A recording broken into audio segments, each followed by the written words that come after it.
The drawing room at Voss House had been arranged with the precision of a stage, and Thomasina stood in the hall outside it like a player who had been told, quietly and without ceremony, that her role required no costume. She had heard her mother's instruction clearly enough. The words had carried through the thin paneled door, delivered in the low, urgent tone Lady Voss reserved for matters she considered both obvious and distasteful. Offer him the pretty one. And then the door had been pulled to, and the muffled sounds of preparation had resumed. And Thea had remained in the hall with the small volume she had been reading aloud, her finger still marking the page she had not finished. She did not consider herself a person given to self-pity. 22 years in this household had afforded her a clear assessment of her position within it, and clarity, she had found, was a more useful companion than grief. Cecily was the pretty one. This was not a wound. It was simply a fact of the family's geography, no different from the fact that the Voss drawing room faced south and received good morning light while Thea's bedroom faced north and received none. One did not quarrel with the orientation of rooms. What she would carry with her, always, was the sound of that sentence traveling through a closed door and landing on her without effort, without hesitation, without any quality of regret. She opened her book again. The house in Curzon Street was let at a cost the family could not comfortably sustain, and Thea knew the arithmetic of it with the precision of a woman who had read her father's papers twice before his solicitor arrived to explain them. £4,000 stood against the Voss name. The London season of 1814 was not an entertainment. It was a campaign with a single object, and the object was Cecily's engagement to a man of sufficient means to absorb that debt without noticing it. The Duke of Crestmoor was, by any accounting, sufficient. Edmund Ashworth had inherited the title at 26, 5 years prior, and managed both its estates and its considerable financial weight with a reputation for precision that the Town discussed in the same breath as his coldness. He was 31 years old and had not sought a second wife in the 3 years since the first had died. The gossip about why varied in its charity. What was consistent, across every version Thea had overheard in drawing rooms she was not meant to be attending, was the quality of stillness that surrounded him. Not the stillness of emptiness.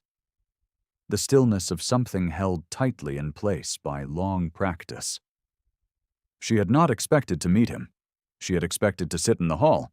The kitchen girl's name was Polly, and she was 9 years old and had been moved to a small room off the back passage 3 days ago when a cough settled in her chest, and the cook declared she could not have illness spreading through the kitchen staff in the middle of the season.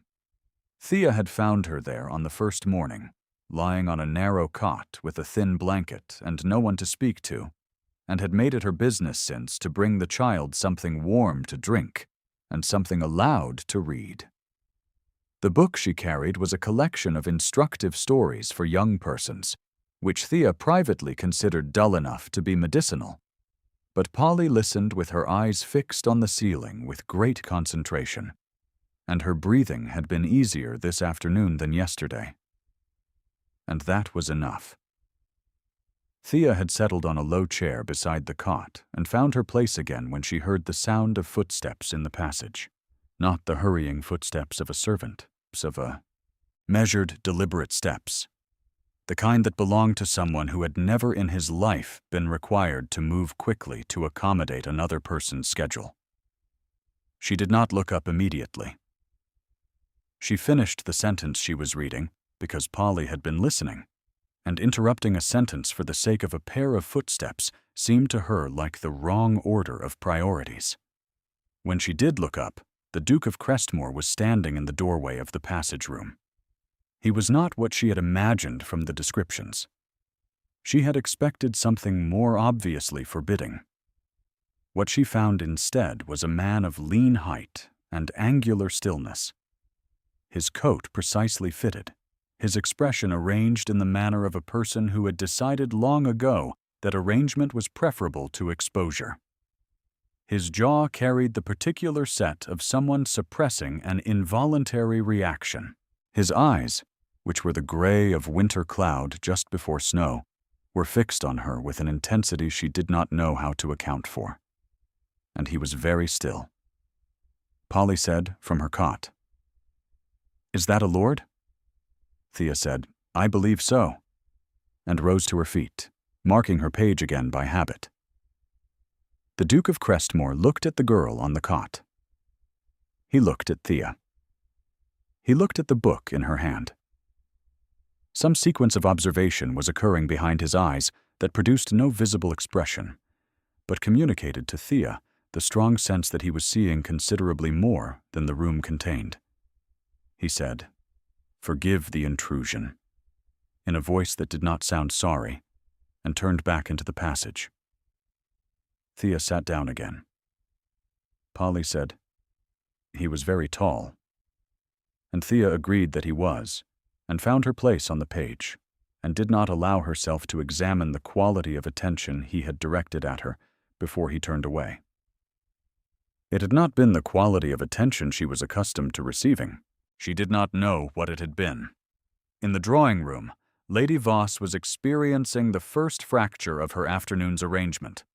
Edmund had returned from whatever errand had taken him into the back passage, with the expression of a man whose course of action had been revised, and he had asked, in the level declarative tone that admitted no argument, to be introduced to the young woman in the passage with the book. Lady Voss had produced a smile that cost her considerably. "You must mean Thomasina," she had said. "My younger daughter. She was not available to receive you, Your Grace." "She is available now," Edmund said.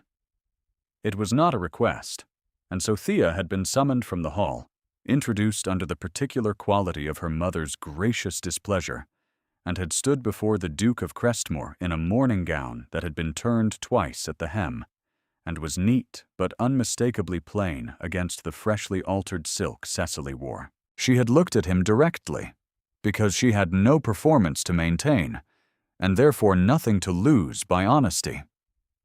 He had looked at her with that same gray-weighted attention. Cecily, standing at her mother's right hand with the precise arrangement of features their mother had spent 3 seasons perfecting, had been present in the room, and had nonetheless been somehow set aside by the geometry of where his attention rested. Lady Voss had watched this, and smiled, and said nothing that was not gracious, and every syllable of her graciousness had contained its own private fury. If you have found yourself reading closely, wondering what it was in that passage room that settled something in Edmund Ashworth's mind, you are welcome to stay with this story a little longer. Whatever the answer is, it is not yet complete. The invitation to Crestmore arrived 9 days after that drawing-room introduction, written in Edmund's hand on paper of the quality that announces without stating that its sender has never given economy a second thought. It extended to the Voss family the hospitality of Crestmore House for a fortnight in late September, framed as a country visit of no particular significance. Lady Voss read it 3 times. She declared it an honor. She looked at Thea while she said so, and the look contained a great deal that the words did not. Crestmore was a house that had been managed rather than loved, and Thea understood this within the first hour of her arrival. The rooms were perfectly kept and meticulously ordered and carried the specific atmosphere of a place whose occupant had organized it for efficiency rather than comfort. Flowers appeared on tables because a housekeeper placed them there on a schedule, not because anyone had requested them. The pianoforte in the music room had not been played recently enough to be in tune. Mrs. Penhaligon, the housekeeper, was a small, precise woman of 50, with quick eyes and a warmth she expressed through attention rather than speech. She had met the Voss party at the entrance and conducted them through the house with a thoroughness that suggested she was observing the guests as much as informing them of the rooms. When she showed Thea her bedchamber, she paused at the window, which looked out over the kitchen garden, and said, "The herbs are kept well. The gardener's boy takes instruction easily." It had been, Thea thought, a specific kind of test. She had asked 3 questions about the kitchen garden, and Mrs. Penhaligon's expression had settled into something warm and definite, and that had been the beginning of their understanding. Lady Dorothea Ashworth arrived on the 3rd day of the visit. She was Edmund's father's elder sister, a woman of 63, who carried her authority like a permanent garment, never removed, never adjusted, simply worn as the essential layer beneath all others. She had the Ashworth coloring, the gray eyes, and the angular bone structure, but where Edmund's stillness was controlled, hers was deployed. She looked at Thea on introduction and produced a smile calibrated to the precise social temperature of a frost that has not yet cracked the ground. "Miss Voss," she said, "the younger daughter. How dutiful of you to accompany your family." It was the first time the label was applied. Thea received it with a steady nod and said nothing that could be turned against her, and felt Edmund, standing 3 feet to her left, go very still. He had not spoken to her that day with any particular frequency, and yet she had been aware of his attention across the length of the morning, in the way one is aware of a fire in a room without standing near it. He asked practical questions. He issued instructions to his staff in her hearing that amounted to small corrections of comfort directed at no one in particular, but landing, specifically, at her situation. When she had not been given a chair near the window in the morning room, a footman had appeared within 4 minutes with one. She had not thanked Edmund for this. She had not been intended to notice. She noticed. On the 5th day, she found the portrait. It hung in the corridor that connected the east wing to the main gallery, and it had been turned to face the wall. Not taken down, which would have been a definitive act, but turned, which was the gesture of someone who could not complete the work of removal. The canvas was large enough that its dimensions were visible even from the back, and the gilt frame was very fine. She stood before it for a moment, and she did not touch it, and she did not mention it, and she turned and walked down the corridor toward the gallery as if she had seen nothing unusual. Edmund was at the gallery's far end, examining a letter. He looked up when she entered. Something in his face shifted at the precise quality of her expression, which was ordinary and composed and entirely without curiosity, and she watched him understand that she had seen the portrait and had chosen silence, and watched something in him register that choice as though it were a gift he had not expected to receive. He had been 31 years old when he saw clearly, for the first time in 3 years, what it meant to be offered mercy rather than management. His wife Catherine had been 24 when she died of a fever in the first year of their marriage. He had not, in the time since, been able to account clearly for why he had failed to prevent it, though the failure had settled into him like sediment, deep and cold and present in every room of this house. He had turned the portrait not because he had stopped loving her, but because he could not stop blaming himself long enough to look at her face, and he did not know how to explain this to anyone, and he had not tried. What he knew was that the woman standing at the gallery's entrance had looked at the evidence of his grief and had simply left it its dignity, and no one had done that before. Most visitors commented. The dowager had twice suggested the portrait be removed entirely. Edmund had declined both times in silence and added the corridor to his list of spaces he did not use. He said to Thea, "The kitchen garden is at its best this time of year, if you wish to walk in it." Thea said, "I should like that very much." and they walked out into the cool September air together, and the letter in his hand was never opened. Mrs. Penhaligon, passing the gallery doorway on her way to the linen cupboard, watched them go and held the observation to herself with the care of someone who understands that some things are undone by speaking aloud too soon. The Crestmore Autumn Ball was the anchor of the county's social calendar. 200 guests filled the great hall and the adjoining reception rooms on the second Saturday of October, and the candles in the chandeliers cast the room in the honeyed light that made everyone present look more expensive than they were. Cecily moved through it beautifully, which she was designed to do, and Lady Voss moved through it with the managed confidence of a woman who had not yet given up the original campaign, even in the face of evidence that the campaign's target had developed other intentions. The Dowager moved through it as the room's acknowledged authority. She had arrived 2 days earlier and had spent those days in the kind of precise social work that left no visible marks. She had spoken with 3 of the county's senior matrons.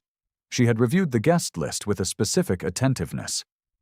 She had looked at Thea across the dinner table on both evenings with the expression of someone completing a calculation. Thea, for her part, wore her best evening gown, which was white with a pale blue sash and had been remade from a gown that had been her elder sister's and before that her mother's, the fabric turned and retrimmed until it was honest, if not luxurious. She knew exactly what she wore, and was neither ashamed of it nor pretending it was otherwise. She stood near the edge of the room where the candlelight was less insistent, and watched the assembled county make its assessments, and she thought of Polly, back in London by now, and recovered enough to return to the kitchen, and of the book she had left on the girl's cot as a gift on the morning the Voss family had departed, and she found this memory a steadier surface than the ballroom's reflected light. Edmund had spoken to her once in the first hour of the ball, briefly, at the entrance to the supper room, to ask whether she had found everything in order. She had said she had. He had looked at her for a moment with that gray, concentrated attention, and then been absorbed back into his duties as host, which required him to be present in every part of the room simultaneously and visible at none. The Dowager found her at 9:30, near the window embrasure where Thea had withdrawn to allow a set of dances to proceed without requiring her participation. "Miss Voss!" Lady Dorothea's voice was pitched to carry just far enough. 3 of the matrons she had spoken with earlier in the week were within range, and they were attending, which the Dowager understood, and Thea recognized. "How industrious you have been during this visit. Quiet? Useful. The servants speak well of you, I believe." A pause, exactly calibrated. It is a quality one looks for in certain positions. Thea met her eyes. "You are generous, my lady. I am merely observant." Lady Dorothea turned her gaze across the room, assessing it with the proprietary calm of someone reviewing her inheritance.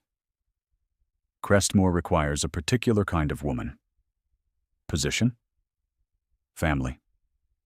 Social standing appropriate to a duke's household. These are not recommendations. They are requirements." She looked back at Thea. "It would be a kindness to both households to acknowledge, early, where those requirements cannot be met."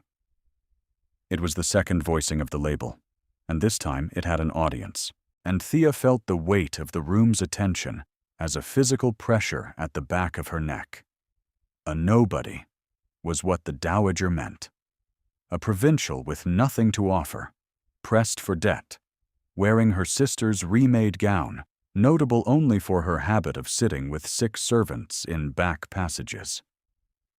Thea said, "I have never pursued what could not be offered freely, my lady," and inclined her head with the measured courtesy of someone who has chosen her ground carefully and intends to hold it. Lady Dorothea's fan opened, slowly, to its full width. "How wise," she said, and moved away toward the matrons with the serene assurance of a woman who has placed her piece on the board exactly where she intended. The third voicing came 40 minutes later, in the supper room, pitched louder, before an audience that had been assembled with care.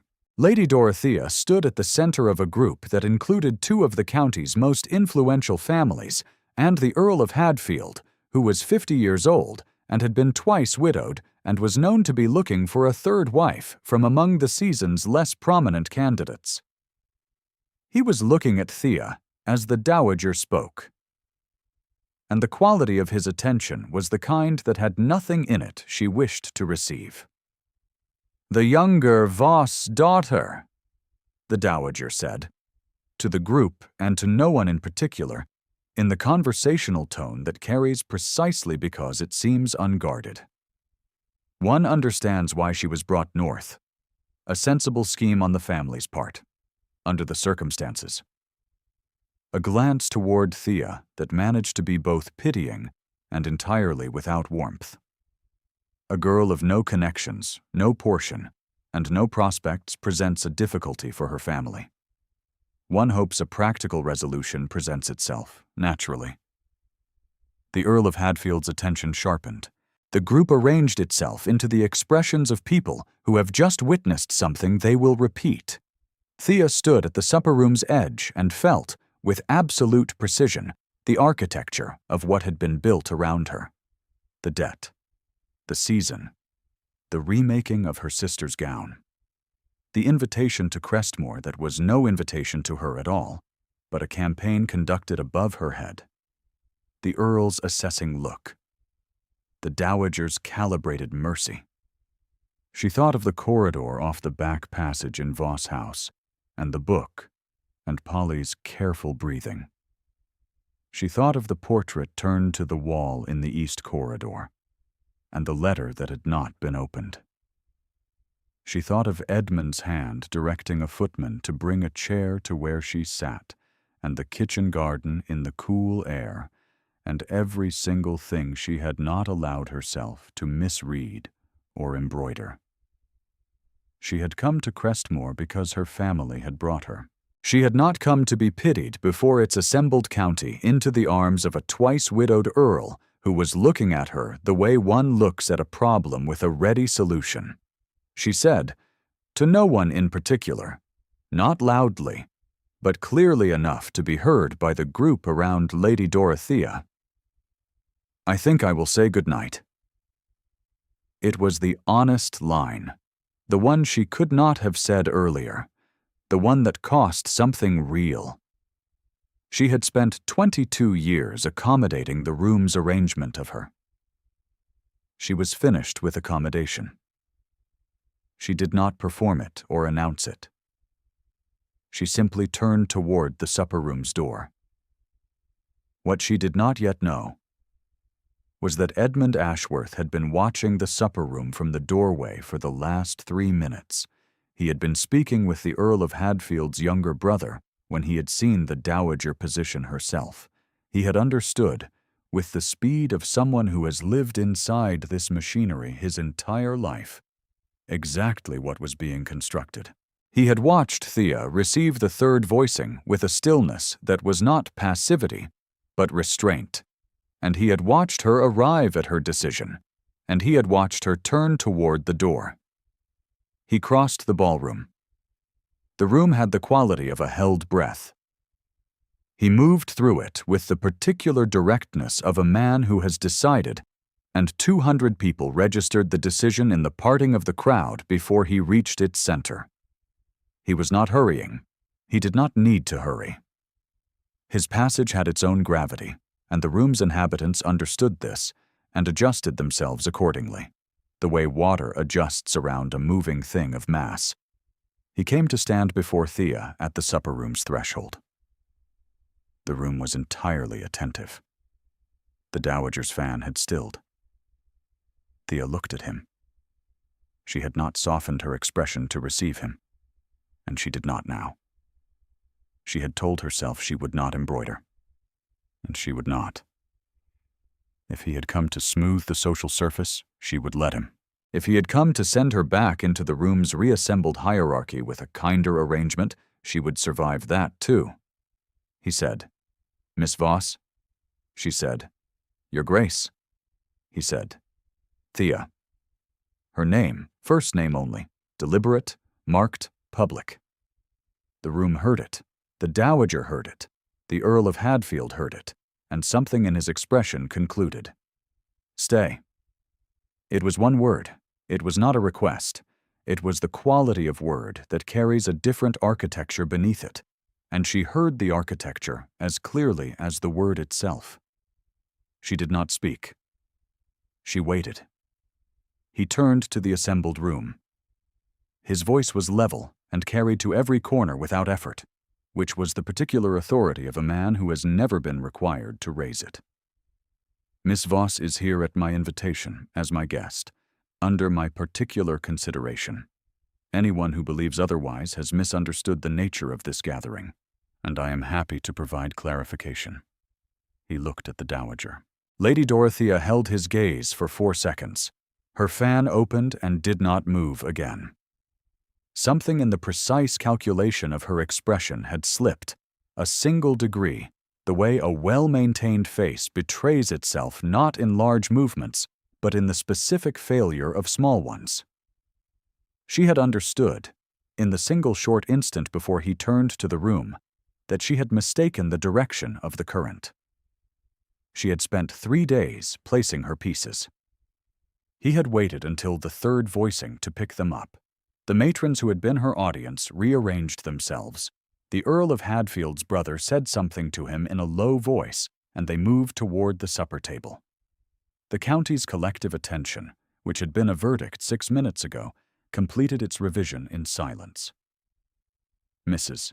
Penhaligon stood at the gallery doorway where she could see the supper room's entrance, as she had been standing for the better part of the last hour, and her expression carried the particular quality of a woman whose long assessment of a situation has been confirmed precisely as she expected.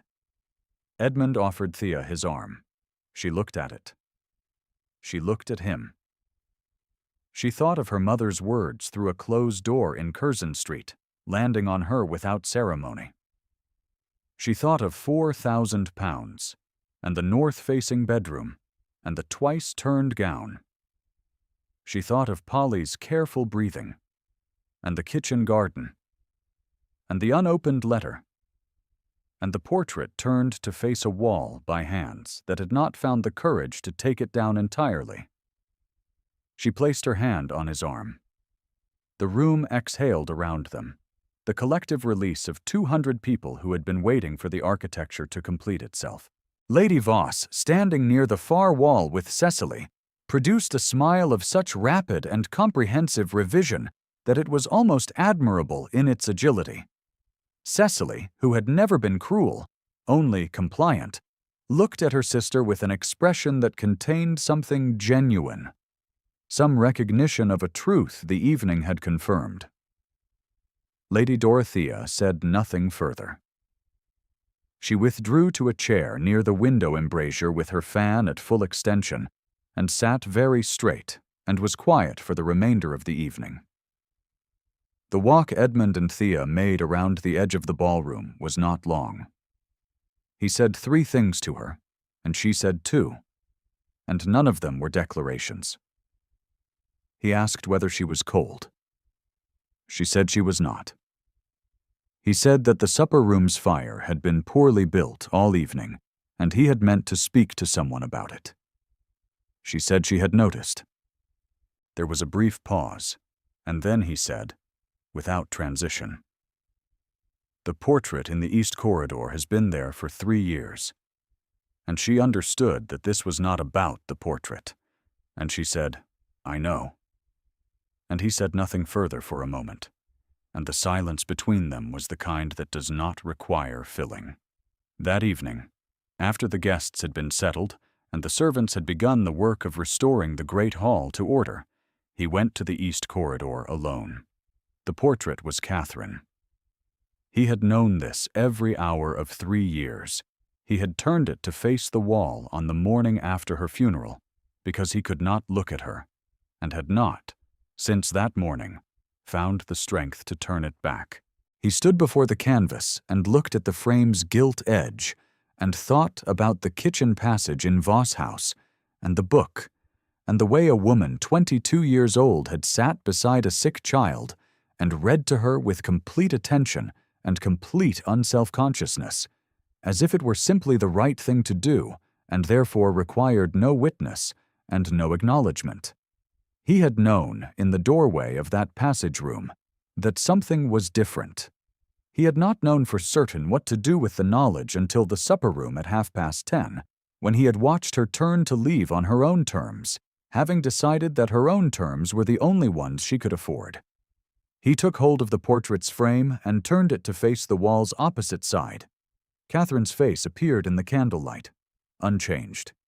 He looked at her for a long time. He said nothing. There was nothing he needed to say. What was in him was older than words, and had been waiting to be set down somewhere with enough gentleness not to break under the weight of it.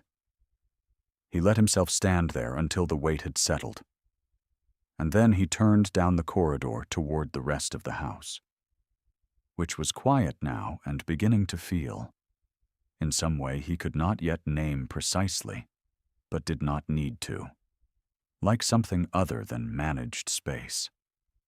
The following morning was the 1st of November, and it snowed. Thea stood at the window of her bedchamber before the household had fully risen, watching the flakes arrive out of a white sky and settle on the kitchen garden's dormant beds with the slow surety of something that has taken its time and is now, at last, in the right place. The herbs were gone to brown. The gardener's boy would have covered the last of the rosemary the previous week if Mrs. Penhaligon's schedule held. The snow lay even and quiet, and the light it reflected into the room was the particular pale blue-white of early winter mornings. She heard the passage door below open and close, and footsteps on the path through the kitchen garden, and looked down to see Edmund in his coat, walking the garden's edge with his hands behind his back, in the measured, deliberate way she had come to recognize as his form of thinking.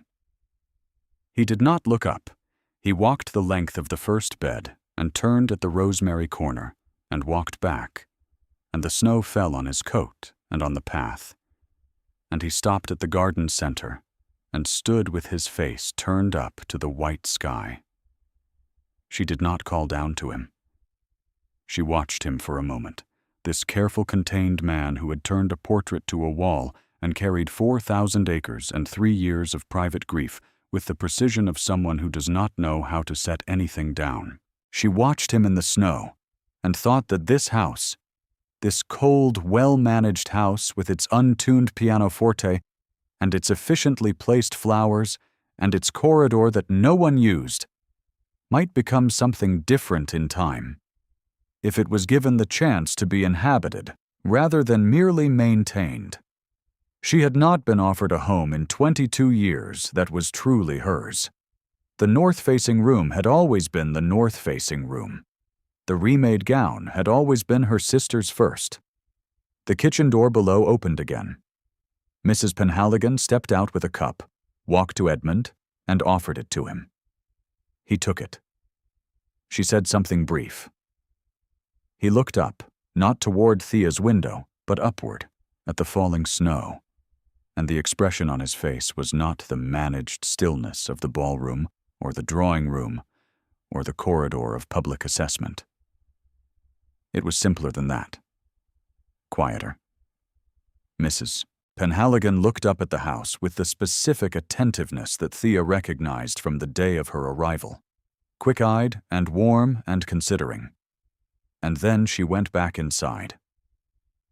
Thea dressed and came downstairs in the unhurried way of someone who has decided that she does not need to rush to arrive anywhere, because she has, at last, some reason to believe that where she is going will wait for her.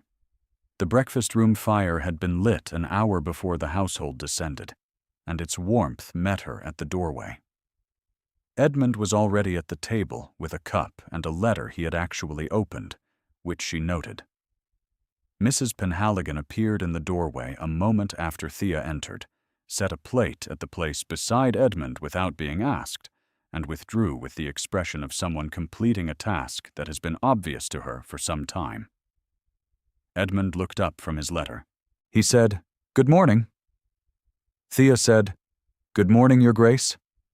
He said, "Edmund," and returned to the letter, and the fire crackled in the grate, and snow fell past the breakfast room's window in the steady, unhurried way of a November that has all the time it needs, and the portrait of Catherine Ashworth faced the east corridor's morning light from where it had been placed the night before, steady and present, and no longer turned away.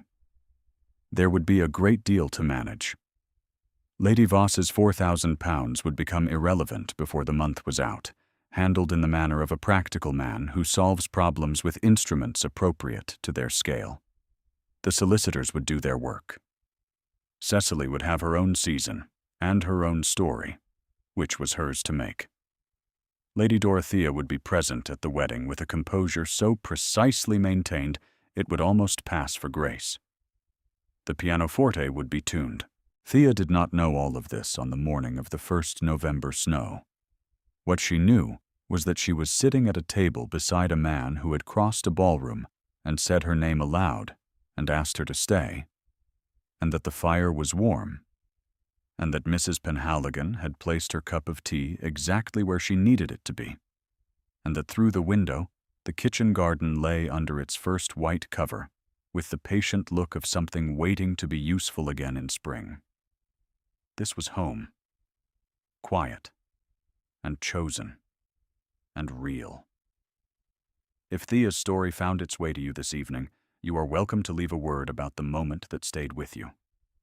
This channel is built on stories like hers, told for the people who understand why they matter.